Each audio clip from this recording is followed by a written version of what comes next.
Hello everyone. Hi, my name is Pamela and I'm an actress and an entrepreneur. I'm making my first video on YouTube because I wanted to share my experiences with you. Recently, actually 7 weeks ago, I gave birth to my baby and she was no longer alive. I had stillbirth. Now a stillbirth is, some people call it when a baby is born sleeping, which is really sweet. It was the most horrific experience of my life, mine and my husband's, and my whole family actually, and our friends, just everybody knew I was pregnant. And I'm just, sometimes it still feels like it never quite happened, but it did. We had the funeral 3 days ago, and here I am making a video. And the reason I'm making this video is because somehow through the nightmare I've been able to gather strength. It's ridiculous. Somehow through the nightmare there is still joy in our home, there is still peace in our home, and I have to make a video, not just a video, a series of videos. I just have to share where it has all come from. But before that, I'm just going to tell you what happened. My husband's birthday. I'd been feeling sick prior to his birthday, and that morning I had an audition. Actually, I was auditioning for The Lion King, and I just couldn't rest. I had no peace of mind because I wasn't feeling well, and I thought I'd take a pregnancy test, and I took one, and it was positive. Now, at that point, we'd only been married for just over a year, and we were not trying for a baby. We were not expecting a baby in any way. And God, I was shocked. Not in a good way. I remember just feeling like, this is not the plan, Lord. This is not the plan. So I came downstairs and I showed my husband the pregnancy test, and he was overjoyed, which I'm really thankful for. He was really overjoyed. It took me a while, and a week after I found out I was pregnant, I was still feeling really sick, and I went to the doctors, and the lady we saw at my GP said, oh, it could be an ectopic pregnancy, and I'd never heard of anything like that before.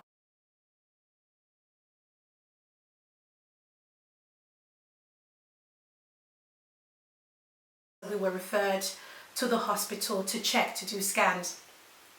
And I remember just praying, and I just said, Lord, fair enough, I didn't ask for a baby, and we were not trying for a baby, and I didn't really want a baby deep down, but Lord, I don't want you to take my baby away.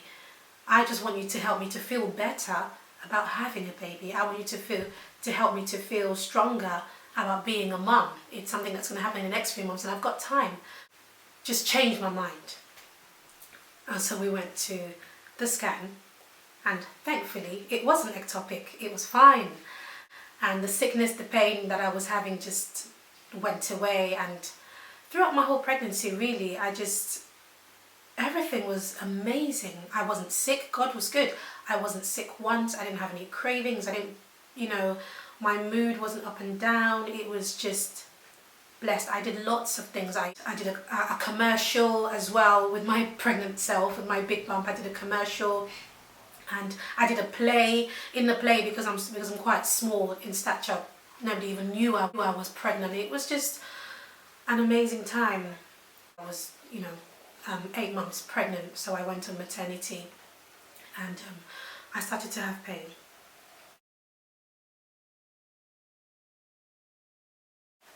And I thought it was just labour pains, and I had done NCT.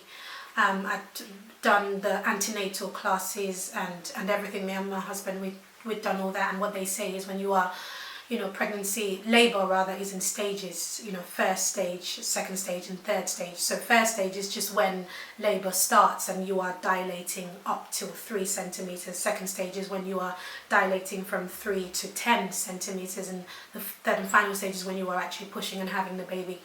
And the advice from the doctors and from the hospital and from the antenatal class and from everybody is, when you are in first stage pregnancy, it's just first stage. First stage pregnancy can last for hours, it can whatever. Basically don't panic. You're in first stage pregnancy, it's okay. Stay at home I remember the antenatal class teacher just saying there's no point spending so much time in a hospital when you're in first stage pregnancy. There will be no beds, because there are other women who have progressed in their labour who need the attention more than you, which is fair enough. So in the morning, my husband had gone to work, and I phoned, and I just started having pain, it was mild, it wasn't much, and oh my God, I was excited. I'm having my baby. I was so excited, and I called him at work, and I said, I think I'm in labour. My God, throughout my whole pregnancy, I have rehearsed saying that. I always knew he would be at work when it happened, so I had rehearsed in my mind just what it would feel like to say, I'm in labour. And I called him, and he was just so overjoyed and over the moon, and he said, okay, so call the hospital and let them know that you're in labour. And I called the hospital, and I told them everything. They asked me questions, how does it feel, etc. And I explained, it feels like this, and they said, is it regular? At that point it wasn't regular, and I'm quite good with pain, so it wasn't painful, it wasn't bad. I was just happy. I'm having my baby. I was just happy. And they said, take paracetamol and you'll be fine. Wait a few hours, and when it becomes regular, call again. And then when it becomes more intense, you can come into the hospital. Fair enough. So I took paracetamol, and within a couple of hours, the pain just sort of, I don't know if it went, or maybe I'm just really good at tolerating pain. I don't know, but I think I was just overjoyed. I was just too excited to feel the pain. My hospital bag, and everything was ready, literally at the door waiting. And then a couple of hours later, the pain started again. So I called my husband and I said, can you come home? Let's just stay together, because the pain has started again and I don't want to be on my own. And of course he came back. He said he'd be home in an hour, and he was. He came home, we called the hospital again, and I described the pain to them, and they said, stay at home. It doesn't feel like anything is happening yet. It doesn't sound like anything is happening yet. Stay at home. They asked questions. Has your water broken? No. Has this happened? No, it hasn't happened. Okay, stay at home. This is my first baby. I didn't know what to expect. Around 6 o'clock, we started to go to the hospital. I said, the pain is getting too much, getting more intense. The hospital said to come in. So we started to go into hospital, and we just on our way, we were just talking really just about coming home with a third person, a baby. That's just amazing. And we were just driving, and we got there. Unfortunately, we had forgotten the hospital book, which is the pack you have to carry with you everywhere, the bounty pack and the hospital book, whatever. And so my husband had to go all the way back home, and so I was in the hospital alone. And whilst I was there waiting, they said, okay, let's run some tests, let's see everything happening. So I got on the bed, and by this time my husband had gone back home, 20 minutes away. It wasn't far anyway, 15 minutes away really, to bring the book, my hospital book, and come back. I was on the bed, and the midwife hooked me up and hooked the scanning machine up, and she started to put the thing on my belly, started to prod around, and then she didn't say anything, and I didn't think anything. And then before I knew it, she left the room, called another midwife. Now there were two people looking into the monitor, and they had their backs to me, so I couldn't see anything. I couldn't see the expression on their faces. I couldn't see anything. And then another midwife turned up, another woman turned up. Maybe she was a doctor, I don't know who she was. And so I said, what's going on? And they said, just give us a moment, we're still having a look. And then a man came, and he was a consultant. And he said, I'm sorry, Pam, we can't find a heartbeat.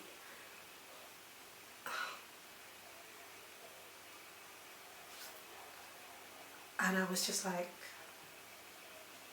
what do you mean you can't find a heartbeat? What does that mean? You can't find a heartbeat. What does it mean? And he said, then another woman came, another doctor came, and the rooms, I don't know, quite a few people there. And each of them checked. And they said, I'm sorry, we can't find a heartbeat. And I said, check again. And so they started to check again. And before he was about to speak, I said, hold on a minute. I'm alone here. My husband isn't here.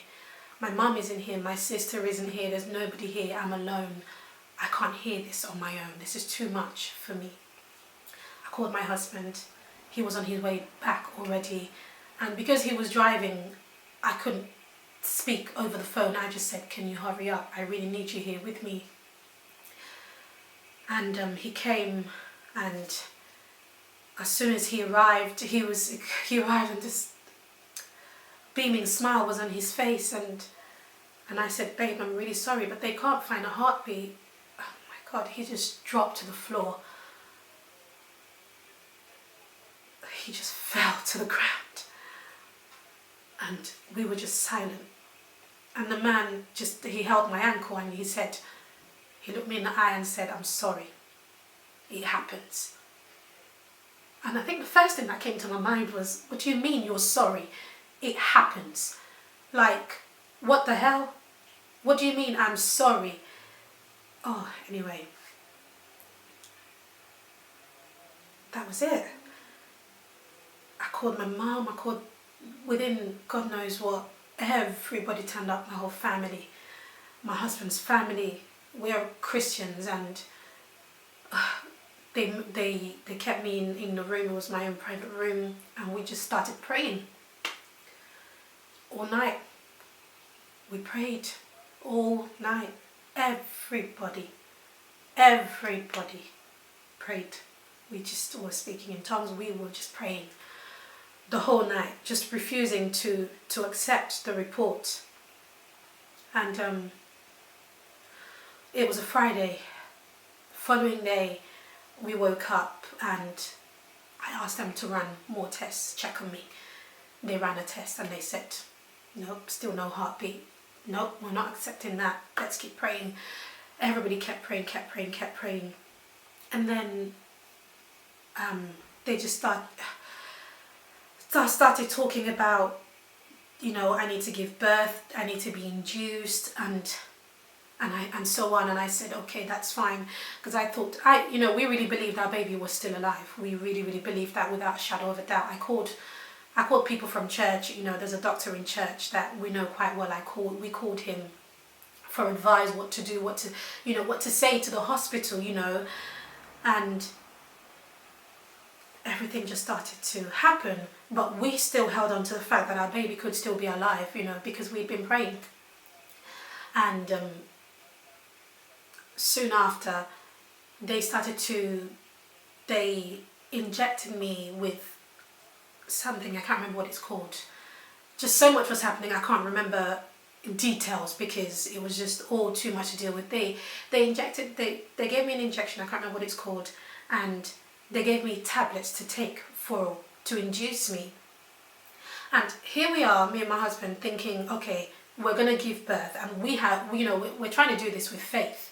By the grace of God, we'll give birth, and our baby will be alive, our baby will cry, everything will be fine. And a few hours later, one of the midwives who was looking after me slipped up. I can't remember what she said, but what she said basically meant that what they were giving me to take was not what they would give to a baby who is alive. And when I found out, I went mad. And I said to her, hold on a minute, we have told you that we are believing that our baby is still alive. Fair enough, I understand that you are trained and you are a medical professional and you know what you're doing and so on, but we are not medical professionals, but we are people of faith and we believe that this child lives. So you're telling me that what you had been giving me to induce me, you wouldn't have given to another woman who you believed, whose baby's heartbeat you did see on the monitor.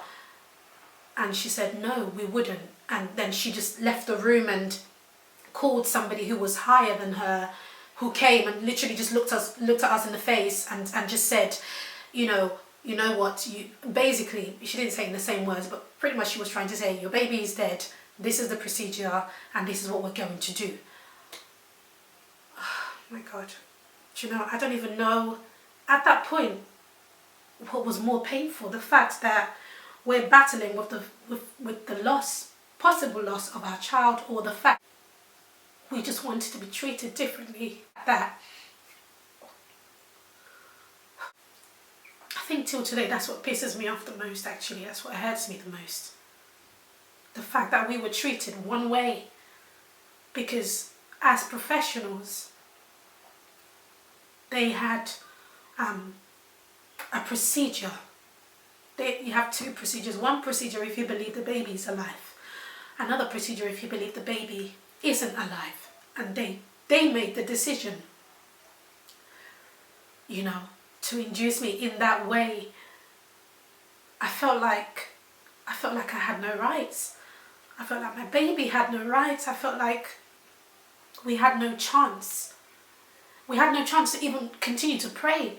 We had no chance to even continue to believe. Though we still believed, it was like somebody was just removed. It wasn't only that we were losing our baby, but the opportunity to believe was also being taken away from us, because you have just given me tablets and injections that you wouldn't give to another woman who you believed, whose baby was still living. And I phoned I started to think, you know, literally we were in a hospital. It felt like all these professionals, and there were so many of them dealing with us, all of them were not on our side. It was pretty much, your baby's gone, you need to give birth the quickest way. You know, okay, fine, in hindsight, maybe, you know, there was a point, there was a method to their madness, whatever. You know, their thing was, you need to give birth the quickest way so that you can move on quicker. And what they said to me is, if we treated you the other way, which is as a woman who they believed the baby was still alive, then it would prolong, everything would drag. And I said to them, but that's not your decision to make. I'm the one in labour, you are not the one in labour, you are not the one who's going through this, you are just a professional. That's not your decision to make. If it drags, at least I know that I had a chance and my baby had a chance, and we are believing. But you've just gone ahead and done something which is against my will. Anyway, so that happened.